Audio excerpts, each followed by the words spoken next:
우리 성경 말씀 보겠습니다. 구약 성경 이사야서 32장 기도하겠습니다. 사랑하는 주님, 시간의 말씀 묵상합니다. 함께 하시고 우리가 아버지의 꿈, 아버지의 나라를 꿈꾸는 시간 되게 해주시옵소서. 연약한 것은 십자가 뒤에 감추시고 홀로 영광을 받으시옵소서. 부탁하며 예수님의 이름으로 기도하옵나이다. 아멘. 이기주라고 하는 작가가 언어의 온도라고 하는 책을 썼습니다. 그 언어의 온도라는 책에 보면 지하철 풍경이 잠깐 등장을 합니다. 작가가 가만히 보니까 지하철의 2호선 홍대역 입구에서 할머니와 손자가 같이 앉았어요. 근데 가만히 보니까 손자는 좀 몸이 허약해 보이고 할머니 손에는 약봉지가 들려있어요. 병원을 갔다 온 거죠. 근데 손자를 가만히 손을 만지더니 할머니가 그럽니다. 예, 아직도 너 좀 아픈 것 같아. 집에 가서 밥 먹고 약 먹자. 이럽니다. 그랬더니 손자가 그럽니다. 할머니, 알았어요. 그런데 제가 아픈 걸 어떻게 그렇게 잘하세요? 이럽니다. 그랬더니 할머니가 대답을 하죠. 우리 같으면 내가 어른이잖아. 난 다 알아. 뭐 이랬을 것 같은데 할머니가 그랬다고 얘기합니다. 그게 말이지, 아픈 사람은 아픈 사람을 더 잘 알아본대. 이렇게 얘기를 하더라는 거예요. 할머니가 아픔을 경험해 보니까 아이 아픔을 금방 안다는 거죠. 또 하나는 노부부가 전철을 타고 가요. 근데 할아버지가 뉴스를 핸드폰으로 크게 틀어놓고 막 뉴스에다가 막 맞장구를 치면서 아이고 어머 아이고 막 뉴스 소리도 큰데 막 소리까지 나니 사람들이 막 어이가 없어서 쳐다보는 거예요. 할머니가 조용히 할아버지 허벅지에 손등을 툭툭툭 치면서 여보, 사람들이 시끄러워할지 모르니까 이어폰 끼고 들어. 이어폰 끼고. 그랬더니 할아버지가 맞다, 그렇지, 알았어요, 그러면서 얼른 이어폰을 끼더라는 거예요. 그걸 보면서 저게 알았어요라는 말이 나 지금도 당신 사랑해, 이런 뜻으로 보이더라는 거죠. 참 아름다운 풍경 아닙니까? 예. 옛날에 산골에 사는 노부부가 나이가 참 많이 들었어요. 근데 이제 할머니가 누워서 같이 잠을 자는데 옛날 신혼적 시절이 생각이 나요. 그래서 할아버지한테 얘기합니다. 영감, 젊었을 때 내 손을 콕 잡고 잤는데, 그러니까 할아버지 알았어, 그래서 손을 콕 잡아줍니다. 좀 이따가 얘기합니다. 그때는 이쁘다고 이마에 뽀뽀도 해줬는데. 할아버지가 뽀뽀를 딱 해줍니다. 그랬더니 이번에 할머니가 또 얘기합니다. 그때는 귀엽다고 그래서 손가락도 깨물어주고 막 깨물라고 그랬잖아. 그랬더니 할아버지가 벌떡 일어나서 나가버리는 거예요. 할머니가 놀래가지고 여보 왜 그래? 그랬더니 할아버지가 틀니가 없잖아, 틀니. 틀니기로 간 거예요. 하여간 사랑하면서 서로 이렇게 살아가는 모습을 우리가 보는 거죠. 예.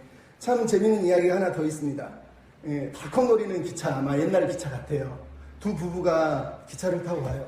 근데 남자가 갑자기 창밖을 보더니 와, 들판이 너무너무 푸르고 예쁘다. 사람들이 다 이게 뭐지? 남들은 그냥 늘 보는 들판인데 남자가 갑자기 막 예쁘다 그래. 여보 이렇게 푸를 수가 없어. 그랬더니 아내가 맞아요, 정말 푸르죠, 이럽니다. 쭉 가는데 좀 있다가 하늘을 딱 보더니 우와, 하늘이 저렇게 빛나다니. 여보, 세상에 이렇게 하늘이 빛날 수가 있어. 햇빛이 너무너무 밝은 것 같아.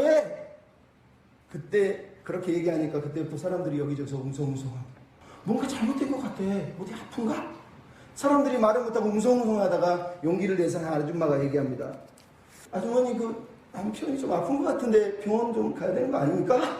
이렇게 얘기합니다. 그랬더니 옆에 있는 사람, 맞아, 아픈 것 같아, 병원 좀 보내야 되는 거 아니에요? 이렇게 얘기를 했어요. 그랬더니 분위기가 얼음이 된 거죠. 이 여자가 무슨 말을 할까? 가만히 귀를 기울이는데 이 여자분이 얘기합니다. 사실 제 남편은 어린 시절에 사고로 시력을 잃었습니다. 그동안 세상을 못 보다가 오늘 처음으로 망막이식 수술을 받고 오늘 처음으로 세상을 보는 거예요. 그러니 이분이 볼 때는 이 세상은 처음 보는 풍경으로 풀 한 포기, 햇빛 한 줌, 모든 게 다 경이롭고 아름다울 거예요, 라고 말을 하더라는 거예요. 여러분, 우리는 사람을 보면서 누군가의 삶의 이야기를 들어줄 여유도 없이 품평하고 판단하고 내 모습 보기에 내가 볼 때 좀만 마음에 안 들면 미리 딱 정죄를 해버립니다. 너 왜 그랬어? 저 사람은 왜 저러지? 우리 마음속에 너무 이기적인 생각들이 많아서 남의 세상을 들여다볼 공간이 없어요. 그 사람의 인생 전체의 풍경을 보면 전혀 다른 삶을 살고 있는데 그냥 내가 경험하고 내가 아는 세상을 가지고 사람들을 재단하는 경우들이 너무 많다는 거죠. 여러분은 어떻습니까? 영화 중에 이보다 더 좋을 순 없다라고 하는 1998년에 아카데미상을 받은 영화가 있습니다. 말 그대로 영화는 이보다 더 좋을 순 없는 게 뭘까에 대해서 우리에게 얘기를 해줍니다. 영화의 주인공은 한 사람은 괴팍한 남자예요. 자기 인생 자기밖에 모르는 남자가 있습니다. 한 사람은 너무 인생이 힘들어서 아픈 아들을 데리고 살다 보니까 남편도 없이 살다 보니까 자기만의 감옥에 갇혀서 사는 사람이 나옵니다. 한 사람은 남들에게 왕따를 당해가지고 홀로 외로이 쓸쓸하게 살아갑니다.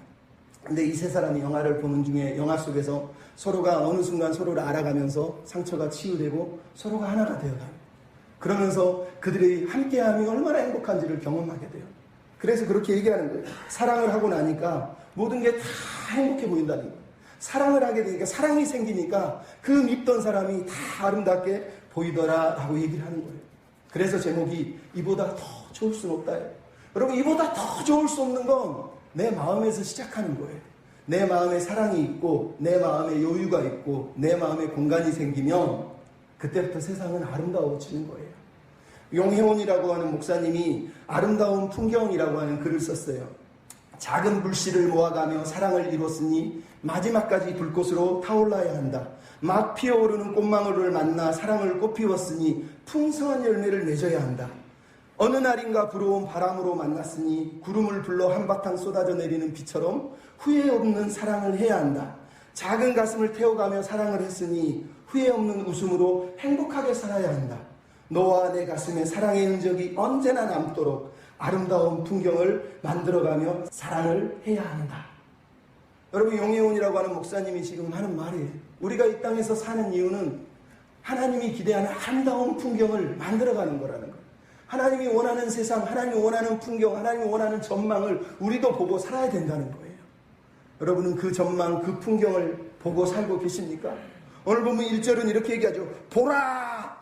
보라는 거예요. 눈을 떠서 보라는 거예요. 눈을 떠서 우리가 보기만 하면 하나님이 우리에게 보여주시려고, 하나님이 우리에게 허락하시려고 하는 세상이, 그 세상 풍경이 얼마나 아름다운지, 이보다 더 좋을 순 없지, 이보다 더 행복할 순 없지라고 말할 수 있는 그 아름다운 풍경, 그 아름다운 세상을 하나님이 우리에게 들려주시고 싶어 하신다는 거예요.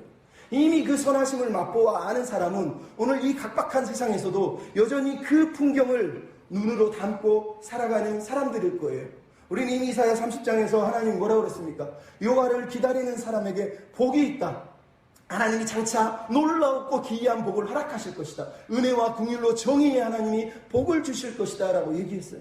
그 복의 내용을 우리가 잠깐 들었지만 이제 오늘 본문 32장은 그 복을 가져오시는 분이 누구이고 그 복이 이 땅에 실현됐을 때의 풍경이 어떠한 풍경인지 우리로 하나님의 나라의 풍경, 하나님의 나라의 전망을 보게 하고 있어요. 그 전망, 그 풍경을 우리도 품고 우리도 그 하나님의 꿈을 가지고 꿈꾸며 살라고 말씀을 하고 있는 것이죠. 여러분, 하나님 장차 우리에게 보여주실 놀라운 축복의 풍경이 무엇입니까? 그 축복에 합당한 우리의 삶은 그러면 어떠해야 되겠습니까? 먼저 보실 때 첫 번째 풍경은 의로운 왕이 통치하신다는 거예요. 그럼 따라서 합시다. 왕의 다스림을 받으라. 하나님이 의로운 왕으로 이 땅을 통치하시는 게 하나님의 꿈이라는 거예요. 온 세상에 수많은 악한 통치자들이 있지만 하나님은 장차 한 의로운 왕을 세우셔서 그 왕이 통치하게 하실 거라는 거예요. 그 밑에 있는 방백들, 지도자들도 이 왕을 따라서 똑같이 공의와 정의로 다스릴 거라고 오늘 본문 1절에 말씀을 하고 있어요. 한 왕의 리더십이 바로 세워지고 회복되니까 그 방백들 또한 그 왕을 닮아서 공의와 정의로 통치하고 다스리는 사람들이 지금 우리 눈앞에 보여지고 있다는 것이죠. 얼마나 놀랍습니까? 이게 하나님이 우리를 향하여서 기대하시는 삶이에요. 주님은 의로운 통치자로 통치하실 겁니다. 28장, 29장에 나왔던 그 유다와 사마리아의 그 교만하고 악독하고 탐욕스러운 리더들이 하나님을 거부하고 자기들의 인생을 마음대로 살았다면 하나님이 지금 새로운 리더, 하나님이 꿈꾸는 한 의로운 왕을 통해서 이제 세상을 온전히 공의로운 세상으로 만들 거라고 말씀하잖아요. 우리는 이게 누군지 알잖아요. 이사야 9장에서 보면 한 아이가 태어났다. 그는 평강의 왕이시다. 영존하신 아버지다. 이사야 11장에서 뭐라고 그랬습니까? 하나님께서 그때 이새의 뿌리에서 한 가지를 세우리니 그의 어깨에 정사와 권위가 있어서 공의로 다스리고 정의로 다스리고 평화의 왕으로 오실 것이라고 얘기했단 말이에요. 바로 이 왕이 그 왕이라는 거예요. 그 왕을 따르는 방백들이 그래서 공의롭고 정의롭다고 말씀을 하고 있는 거예요. 여러분, 우리가 그런 삶을 살아야 된다. 예수 따라가며 복음 순종하면 우리 행할 길 환하겠네. 예수의 의로우심을 담는 사람은 그렇게 예수를 따라가는 삶이 행복하고 기쁘다고 성경이 말씀하세요. 우리에게 그런 기쁨이 있어야 됩니다. 여러분, 이 정경을 통해서 들려주는 이 왕의 통치의 내용을 2절은 이렇게 얘기했어요. 그는 4가지를 한다 그러면 그 사람은 광풍을 피하는 곳이 되고 폭우를 가리는 곳이 되고 메마른 땅에 냇물이 되고 곤비한 땅에 큰 바위 그늘이 된다라고 말씀을 하고 있어요. 얼마나 놀랍습니까? 이 메타포, 이 이미지가 너무 아름답지 않습니까? 광풍이 불어오는 엄청난 풍랑이 불어올 때 피할 곳이 되어주시고, 폭우가 내리쬐 때 비를 가려주는 우산이 되어주시는 것, 메마른 땅에서 시냇물이 터져나오는 그 딱딱하게 마른 땅에서 어떻게 물이 나오냐고, 그 시냇물을 주실 것이라고 말하고 있고, 그리고 곤고한 땅 광야에서 큰 바위처럼 그늘이 되어주신다는 거예요. 그럼 이게 이사야가 말하는 하나님의 모습 아닙니까? 하나님은 계속 얘기하잖아요. 나는 그늘이고 나는 피난처고 나는 반석이고 나에게 숨어라, 나에게 피해라. 계속 얘기하는 그 하나님의 이상이 지금 이 한 사람을 통해서 실현이 된다는 거예요. 여러분, 고대 근동의 왕들은 그래서 그늘, 피난처, 이게 언제나 자기들의 왕의 이상적인 왕의 모습이었어요. 여러분, 수메르 왕조 21왕조라고 하는 사람은 이런 글을 썼습니다. 나는 여름날의 은신초요 달콤한 그늘이니라. 수메르는 주전 2000년, 3000년 전에 살았던 사람들이 왕의 이상을 이렇게 쓰고 있어요. 그 다음에 이슈타르 왕조는 인간을 이끄는 정의롭고 달콤한 그늘이다라고 왕을 얘기합니다. 함무라비 법전에서 이렇게 나옵니다. 나의 자애로운 그늘이 성읍을 덮었다. 애국 왕조도 이렇게 얘기합니다. 나는 성곽을 보호하는 시원한 그늘이다. 여러분, 그늘, 피난처, 이 모든 것은 고대 근동에서는 다 왕이 가장 이상적인 왕, 가장 아름다운 왕, 가장 백성에게 필요한 왕이 누구냐? 피난처가 되고 그늘이 되고 쉴 곳이 되어주고 피와 폭풍을 막아주는 곳이라는 거예요. 이 이상적인 왕을 지금 하나님이 예수 그리스도라고 하는 메시아, 그 왕이 바로 그 그늘이고 피난처라고 우리에게 말씀을 하고 있는 거예요. 그래서 우리가 여러분 어려울 때 하나님께 피하고 예수님께 피한다는 말이 맞는 거예요. 진짜 하나님의 리더들은, 하나님의 백성들은 내 개인의 성격과 내 개인의 안정을 위해 살지 않아요. 오늘 본문에 나오는 이 리더를 따라서 누군가의 삶의 피난처가 되기 위해서, 그늘이 되기 위해서, 쉴 곳이 되기 위해서 그렇게 기도하며 살아가는 사람들이라는 걸 잊으면 안 됩니다. 여러분, 이 의로운 왕이 오셔서 일어나는 일이 뭡니까? 영적인 분별력이 회복된다는 거예요. 오늘 보면 3절 4절의 내용이 뭡니까? 눈과 귀와 마음과 입이 회복되고 열리고 있다고 말하고 있어요. 원래 이사야의 비전이 뭡니까? 하나님 이사야에게 주는 사명은 백성들의 눈을 가리는 거예요. 귀를 가리는 거예요. 마음을 어둡게 하는 거였어요. 왜요? 그거는 백성들이 이미 타락해서 하나님 말씀을 듣지 않는다라는 걸 반대적으로 표현한 거라면, 그 정도로 백성들이 타락했다는 거예요. 근데 이제 하나님 뭐 하고 있다고요? 눈을 열어주시고 귀를 열어주시고 마음을 열어주시고 입을 열어주신다고 얘기하는 거예요. 하나님의 의로운 통치를 받고 하나님을 따라가는 백성들은 영의 눈이 열려서 목자를 알고 그분을 따라가야 하나요? 피난처를 알고 그분에게 힘을 얻는다는 거예요. 더 이상 미혹되지 않아요. 이루야 28장 29장에 나온 것처럼 선지자의 말도 거절하고 하나님 말씀도 필요 없다, 하나님도 필요 없다 했던 그 사람들에게 이제 한 의로운 왕이 오면 그 의로운 왕을 눈으로 보고 귀로 듣고 마음으로 느끼고 말로 그분과 대화하는 백성들은 행복한 백성이 될 거다라고 말씀을 하는 거예요. 조급한 마음이 사라졌다라고 4절에 얘기합니다. 이스라엘의 범죄함이 28장 26절에 나오죠. 다급했단 말이에요. 조급했단 말이에요. 그래서 하나님을 의지하지 않았어요. 근데 이제 하나님 뭐라고요? 조급한 마음이 사라진다는 거예요. 온전히 하나님을 신뢰하는 거예요. 온전히 하나님으로 인해서 기뻐하는 거예요. 눈과 귀와 마음과 입으로 하나님을 영화롭게 해드리는 삶을 살게 될 거다라고 얘기하는 거예요. 여러분, 이게 은혜가 아닙니까? 여러분, 살다 보면 영의 눈이 감기고 영의 귀가 가려지고 영의 마음이 가려진 사람이 얼마나 많은지 몰라요. 하나님의 은혜도 금방 잊어버리고. 여러분, 하나님의 성령을 눈을 열어주시고 귀를 열어주시고 마음을 열어주시면 우리가 깨어있을 수 있고요, 하나님을 영화롭게 해드릴 수 있는 것이에요. 옛날에 노인들 세 분이 버스를 기다리다고 앉아 있었어요. 근데 한 할머니가 그럽니다. 아, 친구야, 나는 요즘에 이 계단을 하나만 올라가 힘들어 잠깐 주저앉아. 근데 일어나면서 내가 올라가려고 그랬지 내려가려고 그랬지 생각이 안 나. 그럽니다. 두 번째 할머니가 그럽니다. 아, 나는 침대에 딱 앉으면 내가 누우려고 그랬지 일어나려고 그랬지 생각이 안 나네. 그럽니다. 그랬더니 세 번째 할머니가, 아이, 멍청한 할머니들아, 좀 정신 좀 차려. 막 야단을 칩니다. 그러다가, 근데 야, 우리 지금 버스에서 내렸냐? 타야 되냐? 이러더라는 거예요. 여러분, 영의 눈이 가려지고, 귀가 가려지고, 마음이 어두워지면 자꾸 잊어버려요. 이건 나이의 문제가 아니라 우리 삶의 문제예요. 무엇을 보려고, 무엇을 위해 여기 왔는지 잊어버리면 안 됩니다. 여러분, 예수님이 세례 요한에게 했던 말을 기억합니까? 세례 요한이 예수님께 그러죠. 오실 그이가 당신입니까? 당신이 아니면 다른 사람을 기다릴까요? 그랬더니 예수님이 이사야 32장 이 본문 말씀에 나오는 눈먼 자의 눈을 뜨게 하고 듣지 못한 자의 귀가 열리게 하고 죽은 자가 일어나고 앉은 맹이가 일어나는 이야기를 들려주면서 내가 그 사람이다 라고 말씀을 하세요. 이 본문이 바로 예수님이 인용한 예수님의 사역의 핵심이 눈을 뜨게 하고 귀를 열게 하는 거라는 거예요. 그러면서 예수님이 한마디를 더 하죠. 너희는 무엇을 보려고 광야로 나갔느냐 이렇게 얘기합니다.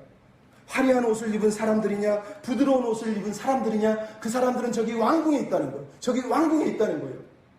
너희들이 선지자를 찾은 이유는 나를 보려고 온 거라는 거예요. 여러분 우리가 마찬가지예요. 교회에 왔는데 교회 안에서 무엇을 보려고 여기 나와 있습니까? 화려한 옷을 입고 성공하고 부유한 사람들을 보고 싶어서 여기 왔습니까? 저기 밖에 나가면 많이 있어요. 거기 가서 많이 볼 수 있어요. 여기서 우리가 온 이유는 화려한 옷을 입은 사람이 아니에요. 성공한 부자가 아니에요. 예수 그리스도. 우리의 눈과 귀와 마음과 입이 열려서 우리가 고백할 우리의 구주를 만나러 보러 고백하러 여기에 와 있다라는 걸 잊어버리면 안 되는 거예요.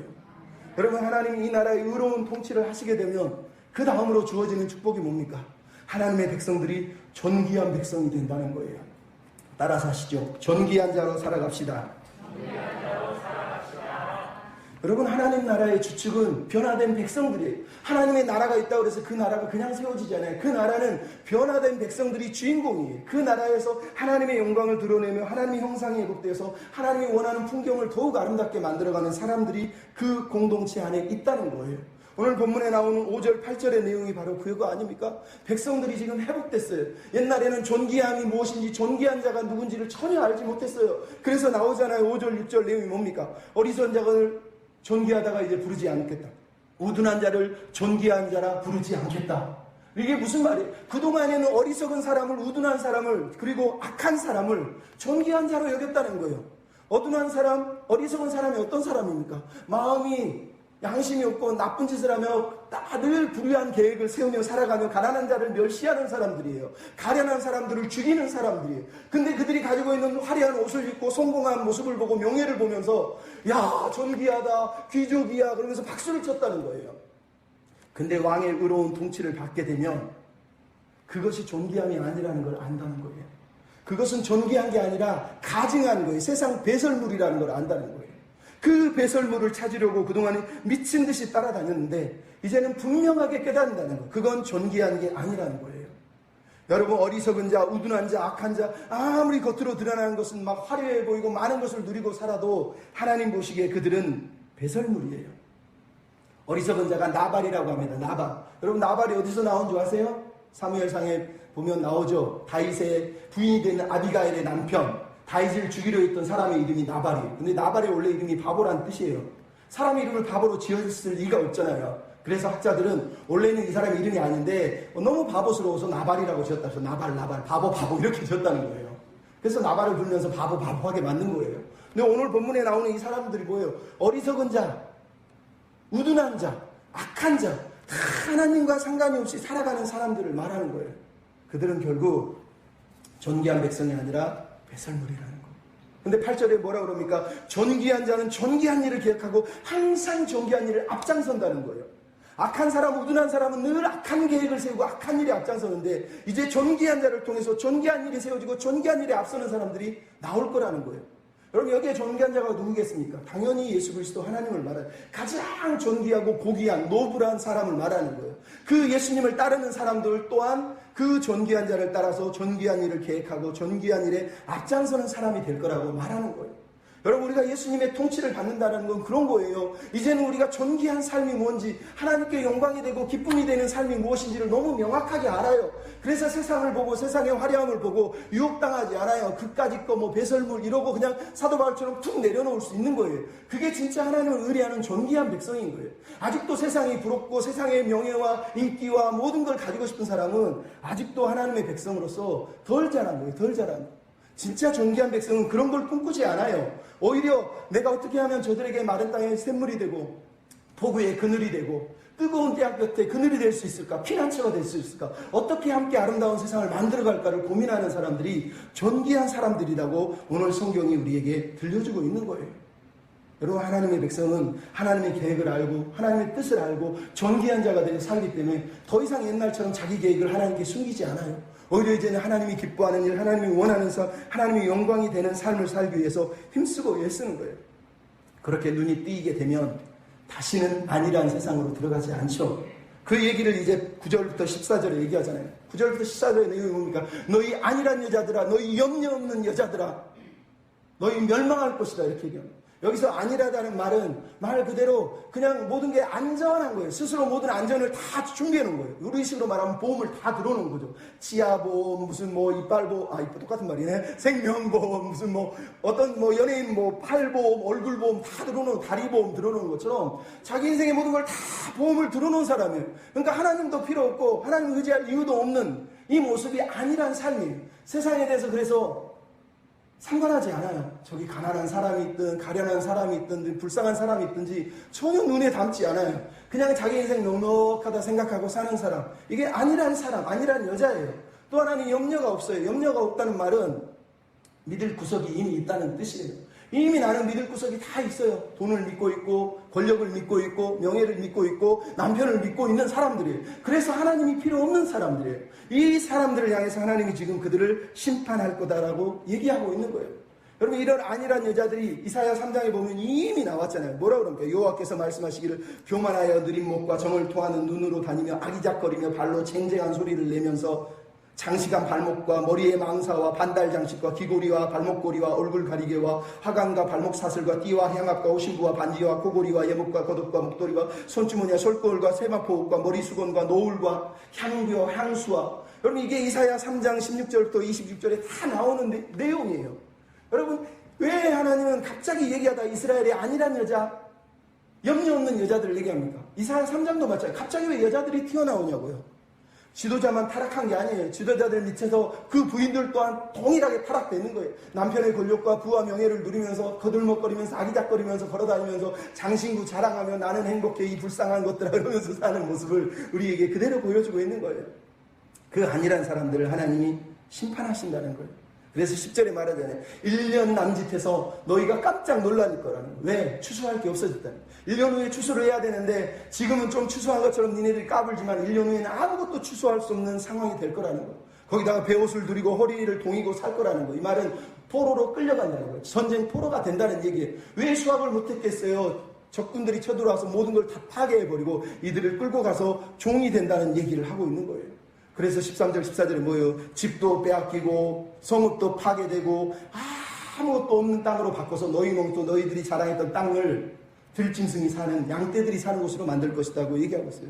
그러면 이사야가 이 심판을 계속 얘기하는 걸 우리는 기억해야 돼요. 안일하게 살면 안 돼요. 경계심이 없고 경각심이 없고 예수 믿는데도 불구하고 예수 믿는 사람에게 하나님이 요구하는 게 뭡니까? 깨어있으라는 거예요. 깨어있으라는 거예요. 우리가 예수 안에 평안할 수 있어요. 하지만 깨어있지 않으면 안 돼요. 왜? 우리는 늘 세상의 유혹에 약하고 세상에 넘어지기 너무 쉬운 사람들이에요. 그냥 조금만 한눈 빠면 거기에 푹 빠지는 게 우리란 말이에요. 근데 여러분, 예수를 믿는 사람이 예수 안 믿는 사람을 부러워하고 살다가 아니란 세상에 빠져서 세상의 안락과 세상의 염려와 재리의 염려와 유혹에 빠져서 열매를 못 맺는다고 예수님 말씀한 그 삶을 우리가 살아내버릴 수도 있다는 거예요. 그래서 여러분, 우리에게 필요한 건 깨어있어야 돼요. 깨어있어야 돼요. 깨어있지 않는 사람은 죽는 거예요. 그럼 옛날에 어떤 사람이 산을 가다가 갑자기 앞에 곰이 나타났어요. 어떡하지 생각했어요. 사람들이 곰이 나오면 죽은 차라고 그랬어요. 그래서 얼른 죽은 차고 누웠어요. 근데 해필인 곰이 너무 착했어요. 착한 곰이 죽은 사람을 보고 아이고 안 됐네. 그래서 양지바른 모습이 무더워져 버렸어요. 여러분, 깨어있지 않으면 이런 일이 벌어지는 거예요. 사탄이 딱 보고 넌 내 거야. 그리고 거기에다 탁 고이고이 양지바르게 묻어드릴 수 있습니다. 그럼 우리는 하나님 앞에서 깨어있어야 돼요. 우리 열처녀 비유 기억하잖아요. 똑같은 10명, 5명 실드롭고 하나는 미련한 여자 5씩 나오잖아요. 문제 뭐예요? 둘 다 기름은 가졌어요. 근데 5명이 뭘 안 가졌습니까? 예비 기름, 등에다가 예비 기름을 못 준비했다는 거예요. 이 말이 무슨 얘기예요? 예비 기름이 성령이라고 어떤 사람도 얘기하는데 그런 게 아니죠. 말 그대로 얘기하는 거예요. 옛날 유대 결혼식에서 신랑이 올 때 늦게 오는 경우가 있기 때문에 종종 종들은 기름 주머니, 기름을 담은 등 하나를 더 준비해요. 그래서 등에다가 부을 수 있도록, 그러니까 병을 준비한다는 얘기예요. 예수님의 말의 초점이에요. 깨어있으라는 말은 준비하고 있으라는 거예요. 언제든지 맞을 준비를 하고 있어요. 언제든지 여기에 살고 여기에서 하나님의 은혜를 누리고 살지만 여기가 내 땅이 아니다. 하나님의 나라가 있다. 하나님의 나라를 꿈꾸며 산다라고 하는 깨어있는 삶을 늘 살아야 된다라고 우리에게 말씀을 하고 있는 거예요. 여러분, 기름을 내가 달라고 그러면 줍니까? 안 준다니까요. 이게 신앙의 비밀이에요. 여러분, 내 부모가 내 대신 신앙생활 해주지 않아요. 내가 해야 돼요. 우리 자녀가 내가 신앙생활 해줘서 우리 자녀가 구원받는 게 아니라니까요. 부모의 믿음이 유산이 물려갈 수는 있어도 내 믿음을 그 사람이 그대로 가져가는 건 아니에요. 자기가 그 믿음을 자기 걸로 만드는 과정이 필요한 거라는 거예요. 누가 대신 해주는 게 아니에요. 그래서 우리는 항상 하나님 앞에서 깨어있는 내가 되고 깨어있는 부모가 되고 깨어있는 자녀가 되기 위해서 기도해야 돼요. 아무리 부모가 40일 50일 몇 번씩 작정기도 해도 하나님을 안 믿는 백성은 무너지는 거예요. 그럼 그 대단한 아브라함이 이삭이 있고 이스마엘 있잖아요. 이삭은 그 어린 나이에도 하나님을 의지하는데 왜 그 멀쩡한 장남 이스마엘은 하나님을 버리고 저주를 받습니까? 아브라함이 너 저주받아 기도했습니까? 아니요. 지가 선택한 거예요. 지가. 하나님의 은혜를 외면하고 사니까 그런 일이 벌어진다니까요. 여러분, 우리는 자녀들을 위해서 기도해야 됩니다. 아이고 언젠간 돌아오겠지. 그럴 수도 있어요. 하지만 그래도 기도해야 돼요. 그래서 깨어서 기도하며 하나님의 은혜를 구해야 되는 거예요. 여러분, 우리가 도덕적으로 완전한 삶을 살라고 얘기하는 건 아닙니다. 하지만 온전한 삶을 살기를 하나님은 원하시잖아요. 존귀한 백성이 되기를 하나님은 원하시는 거예요. 옛날에 제가 한번 얘기했지만 오카노 목사님이 제자 훈련을 하는데 여러분, 우리가 제자를 만들 때 온전한 백성으로 만들어야 됩니다. 그랬더니 어떤 사람이 손 들고 목사님, 세상에 제자 훈련에서 사람이 온전해질 수가 있습니까? 어떻게 그럴 수 있어요? 승질을 냈어요. 그랬더니 목사님이 조용히 얘기했습니다. 당신은 부모의 맞습니까? 네, 맞습니다. 당신 자식 있죠? 네. 당신이 자식에게 가장 원하는 삶을 기대하지 않습니까? 네, 맞습니다. 하나님이 말씀하신 게 이 얘기다. 온전한 백성이 되라는 건 완전해지라고 말하는 게 아니라 네 부모가 기대하는 사람답게 살라고 얘기하는 거다. 왜 그 말을 못 알아듣느냐라고 얘기를 하더라고요. 그럼 맞는 거예요. 우리가 예수님을 믿는 거 존귀한 자가 된다는 거, 도덕적으로 완벽한 사람이 된다는 게 아니에요. 존귀한 삶이 뭐예요? 하나님을 기쁘시게, 하나님을 영화롭게, 하나님을 원하는 삶을 위해서 매일을 살아내는 삶을 말하는 거예요.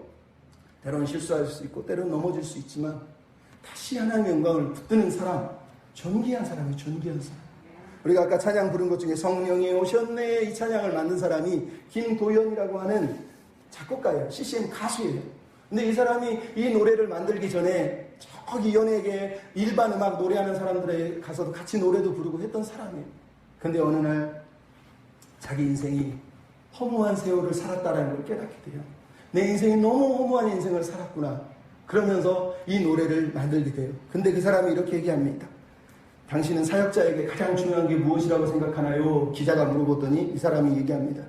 옛날에는 내 인생이 공작대가 되는 순간처럼 공작새가 돼서 사람들이 나를 바라보는 걸 너무너무 사모했습니다. 하지만 이제는 내 인생의 가장 중요한 건 내가 다 발가벗겨졌을 때 나는 어떤 사람인지 그게 나에게 너무 소중합니다. 이렇게 얘기하더라고요. 여러분, 무슨 말인지 알겠습니까? 하나님의 사람은 하나님 앞에 다 발가벗겨진 모습으로 섰을 때 하나님이 그럼에도 불구하고 안아주시고 잘했다 하시는 사람이 돼야지 그 사람이 하나님이 인정하는 사람이라는 거예요. 여러분, 하나님의 사랑이 여러분을 덮어줄 수 있도록 내 모습을 수미려 하지 말고 드러내야 돼요. 드러내야 돼요. 옛날에 어떤 분이 이런 글을 썼습니다. 사랑의 군영에는 오직 상처 입은 경사만이 복무할 수 있다. 여러분, 이 말처럼 아름다운 말이 어디 있습니까? 사랑의 군영에는 상처받은 군사들만 복무할 수 있어요. 여러분, 우리는 모두 예수 그리스도의 군사예요. 하지만 이 진영은 사랑의 진영이라는 걸 알아야 돼요. 우리 모두는 상처 없이 여기서 상처받지 않고 수고하지 않는 사랑으로 주님을 섬길 수가 없어요. 예수를 믿는다 그러면서 상처받지 않으려고 하고 자기 혼자 영광을 누리려고 하고 다 거짓말입니다. 진짜 사랑은 사랑의 수고를 하기 때문에 상처가 있어요. 아픔이 있어요. 그럼에도 이 사랑의 군형에서는 그 상처를 보듬어 안고 또 섬기는 거예요. 왜? 이 군형은 사랑의 군형이기 때문이에요. 하나님의 사랑이 우리를 덮어주기 때문에 우리도 서로를 덮어주고 안아주고 손잡아주고 일으켜주는 거예요. 여러분, 이 사람이 존귀한 사람이 존귀한 사람. 우리에게 이런 존귀한 은혜가 있었으면 좋겠습니다.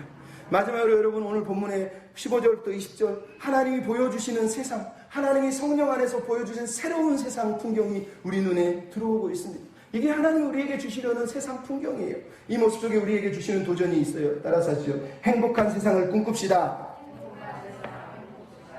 행복한 세상을 꿈꿉시다. 우리가 항상 얘기했잖아요. 여기 옛날에 써 있었는데, 아름다운 꿈, 아름다운 예배, 아름다운 공동체, 아름다운 세상. 하나님은 여전히 그 세상을 바라보고 계세요. 25절부터 20절까지 나오는 내용을 읽어보십시오. 얼마나 내용이 아름답습니까? 근데 이 아름다운 세상을 누가 만든다고요? 위에서부터 부어주시는 성령님을 통해서 일어난다는 거예요. 여러분, 이거는 인간의 노력으로 되어지는 세상이 아니에요. 우리가 막 총 들고 칼 들고 데모해서 세상이 아름다워지는 게 아니에요. 하나님의 성령이 임하여서 그 성령의 은혜를 체험하고 그 성령에 이끌려서 순종하고 따라가는 사람들을 통해서, 사랑의 군형에서 상처가 있지만 그 성령의 능력으로 복무하는 사람들을 통해서 이 땅이 아름다워지는 거예요. 이 땅이 새로워지는 거예요. 그 성령이 위로부터 부으시는 능력을 받아야 돼요. 근데 그 능력을 누가 받았습니까? 예수 그리스도께서 먼저 받았잖아요. 우리가 이미 이사야 11장에 보면 나오잖아요. 여호와께서 그 영을 이새의 줄기에게 부어준데 그 영은 여호와의 영, 여호와를 경외하는 영, 여호와를 즐거워하는 영이란 말이에요. 이 성령을 우리도 받는 거예요. 예수님을 믿는 우리 또한 이 성령의 능력으로 사는 거예요. 여호와를 즐거워하고 여호와를 경외하는 사람이 하나님의 아름다운 세상 풍경을 만들어가는 사람들이에요. 그럼 그 사람들을 통해서 만들어진 세상이 바로 15절부터 20절, 특별히 16절부터 20절에 나오잖아요.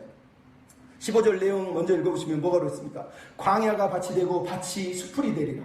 이게 어디서 나왔습니까? 29장 17절에 한번 나왔잖아요. 레바논이 밭이 되고 밭이 숲이 되리라. 여러분, 하나님은 지금 계속 똑같은 말을 강조하고 있어요. 무슨 뜻인지 아시죠? 하나님의 마음이에요. 내가 원하는 세상 풍경은, 내가 만들고 싶은 하나님 나라의 풍경은 이런 거야. 이런 거라니까. 세상이 숲이 밭이 되고 밭이 숲이 돼. 밭이 숲이 된다는 게 밭이 변해서 숲이 된다는 게 아니에요. 온통 밭이, 세상이 밭이어서 밭을 보고 숲처럼 느껴지는 세상을 말하는 거예요. 하나님은 그렇게 세상이 온통 평화로운 세상으로 서기를 원하신대요. 근데 그 세상이 어떻게 된다고요? 성령님이 임하시면 공의와 정의가 충만하여서라고 16절에 말해요. 공의와 정의가 충만한 세상이에요. 그럼 공의와 정의가 충만한 게 무슨 뜻입니까? 억울한 사람이 없다는 뜻이에요. 쉽게 얘기하면. 여러분, 우리가 살면서 억울한 거잖아요. 왜 억울합니까? 억울하다는 말은 뭔가 불의가 일어났고 부정이 일어났고 내 뜻과 내 마음에 맞지 않았다는 얘기잖아요. 하나님이 공의로 다스린다는 말은 언제나 똑같은 말이에요. 다시는 억울한 세상을 만들지 않겠다는 거예요. 억울한 사람이 있지 않겠다는. 그래서 하나님의 의로우신 심판으로, 재판으로, 판단으로, 세상 법정은 늘 그릇되게 판단하지만 하나님은 의롭게 판단하실 거라는 거예요. 그 아름다운 세상은 공의와 정의의 열매가 17절, 18절에 나왔죠. 뭐라고 그럽니까? 그 열매는 화평과 평안과 안전이다. 화평한 집에서, 안전한 거처에서, 조용한 쉴 곳에서 살게 된다는 거예요. 여러분, 이 놀라운 단어를 하고 있어요. 여기 화평한 집이라는 말은 사실 히브리어 단어 그대로 하면 평화의 동산이라, 평화로운 동산에서. 그리고 안전한 거처라는 얘기는 안전한 장막에서, 그리고 평안한 안식처에서, 조용한 쉴 곳은 이런 뜻이에요. 그러니까 말 그대로 하나님이 지금 보시는 세상이 뭐예요? 모두가 하나님의 그늘 아래서 살고 있는, 그래서 평화의 동산에서, 안전한 장막에서, 편안한 안식처에서 안식을 누리며 사는 사람들의 모습을 우리에게 지금 꿈꾸라고 말하는 거예요. 그 숲에는 그래서 숲이 없는 거예요. 거기는 다 밭으로 변한다는 거예요. 뿐만 아니라 마지막 절 20절에 뭐라고 그럽니까? 물가에 씨를 뿌리고 소와 나귀를 그리로 모는 너희는 복이 있으며. 하나님이 지금 이 마지막 구절을 지금 우리에게 들려주고 싶은 거예요. 이거는 못 가지긴 거예요. 지금 이 시대하고는 상상할 수 없는 옛날 고대 근동의 단경이지만 이 정경이 하나님의 마음에 들어있는 안식, 평안, 샬롬, 행복이라는 뜻이에요. 모든 사람이 물가에서 씨를 뿌리고 물가에 그 씨들은 그 물을 따라서 열매를 맺고 자라가는 거고, 그 다음에 소를 몰고 그리로 가면서 양이고 소고 목축을 하고 있는 그 평화로운 정경을 하나님이 지금 우리에게 말씀을 하고 있는 거예요. 이 세상이 하나님이 꿈꾸시는 세상이에요. 여러분, 이 말은 우리가 다 밭을 만들고 논을 만들고 양을 치고 이 얘기가 아니라는 건 알잖아요. 모두가 평화롭게 안식하면서 쉴 수 있는 평안하고 안전한 세상, 하나님이 그 세상을 꿈꾸는 거예요. 우리에게 주실 다음 세상은 바로 이 세상이라는 거예요. 하나님이 장차 우리에게 허락하실 세상은 바로 이 세상이라는 거예요. 근데 여러분, 예수님이 막 시험을 당할 때 사단이 했던 건 뭡니까? 하나님의 꿈은 딱 던져버리고 돌을 떡으로 만들어라, 높은 데서 뛰어내려라, 나한테 절해라, 그러면 내가 세상 다 죽게 그랬다니. 예수님은 그 세상을 거절하셨어요. 왜? 예수님의 세상은 마귀에게 시험을 받자마자 돌아와서 회당에서 읽은 성경에서 정확하게 언급하고 있죠. 뭐라고 그럽니까? 이사야의 말씀대로 성령이 우리에게 임하셨으니 라고 말하면서 예수님이 뭐라고 그럽니까? 보로된 자에게 자유를, 눈먼 자에게 보게 함을, 눈인 자에게 자유를, 은혜의 해를 전파하려 함이라. 여러분, 하나님의 꿈은 여기에 있는 거예요. 그냥 사단이 던져주는 그런 막 먹고 사는데 막 어렵지 않고 부유하고 명예와 인기를 누리는 세상이 하나님이 꿈꾸는 세상 아니라니까. 그건 나 혼자 좋은 세상인 거고요. 하나님이 기대하는 세상은 예수님이 선포한 그 나라, 그 성령이 임한 세상이에요. 억울한 자, 갇힌 자, 억눌린 자가 없는 세상, 모두가 눈을 떠서 하나님의 영광을 보고 서로를 안아주고 서로를 섬길 수 있는 그런 세상을 우리에게 말씀하고 있는 거예요. 여러분, 우리에게 이런 꿈, 이런 비전을 가지고 살아야 됩니다. 더 이상 허무한 시절에 붙들려서 옛날 세상 습관에 따라서 세상에 붙잡혀 사는 사람이 아니라 이제는 성령님이 우리에게 오셨고 우리를 통해서 일하고 계시는 그런 사람들이라면, 하나님의 눈을 열고 귀를 열고 마음을 열고 입을 열어주셨다면 그분이 꿈꾸는 세상을 보고 그분이 꿈꾸는 꿈을 꾸고 그분이 꿈꾸는 나라를 우리도 품어야죠. 나이가 어리든 젊으든 이건 변함이 없어요. 나는 하나님 살면서 하나님 나라를 꿈꾸며 하나님 기대하는 그 나라를 위해서 조금이나마 더 헌신하고 싶습니다. 이렇게 기도하며 살아야 되지 않겠습니까? 그런 사람이 됐으면 좋겠습니다. 여러분, 우리나라 가수 중에 밤을 제일 좋아하는 가수가 있습니다. 누군지 아세요? 이선희. 왜? 밤바바바밤바바바밤밤바바바바밤 밤을 너무 좋아하잖아요. 근데 이 이선희의 노래의 아름다운 강산을 생각해 보십시오. 성경이 이 말씀을 그대로 우리에게 들려주고 있는 거예요. 하늘은 파랗고 구름은 하얗고 나뭇잎 푸르고 강물은 푸르게 아름다운 이곳에 내가 있고 당신이 있습니다. 손잡고 달려가 봅시다. 저 광야를, 우리 희망을 말해 봅시다. 이 땅에 태어나서 이 아름다운 곳, 우리 자랑스러운 곳을 우리 함께 살아갑시다. 찬란하게 빛나는 저 태양이 비치고 하얀 물결 바다가 넘실대는 그 얼마나 좋은 세상입니까? 이 좋은 세상 사랑하는 그대와 함께 노래하며 함께 살아갑시다. 그럼 이 노래가 하나님이 말씀하시는 노래예요. 아름다운 세상을 꿈꾸며 그 나라를 기대하면서 하나님 이 나라를 우리에게 주십시오. 이 나라를 나도 소망합니다. 이 나라를 위해서도 나도 이 짧은 인생 헌신하겠습니다. 이렇게 기도하며 나간다면 하나님이 얼마나 기뻐하시겠습니까? 우리 이 말씀을 생각하십시오. 그리고 같이 찬양하면서 하나님이 꿈꾸시는 풍경을 보고 하나님이 보여주시려는 그 풍경 우리도 품게 해주십시오. 그 아름다운 세상 우리도 품게 해주십시오. 그리고 그 나라를 위해서 우리가 꿈꾸며 나아가 해주십시오. 우리 같이 기도했으면 좋겠습니다. 그날에 우리 보리라. 새벽 이슬 같은 저들 일어나 뜨거운 가슴 사랑의 손으로 이 땅 치유하며 행진할 때 오래 항폐하였던 이 땅 어디서나 순결한 꽃들 피어나고 푸른 위에 나무가 가득한 세상 우리도 그 나라를 꿈꾸며 나갑시다.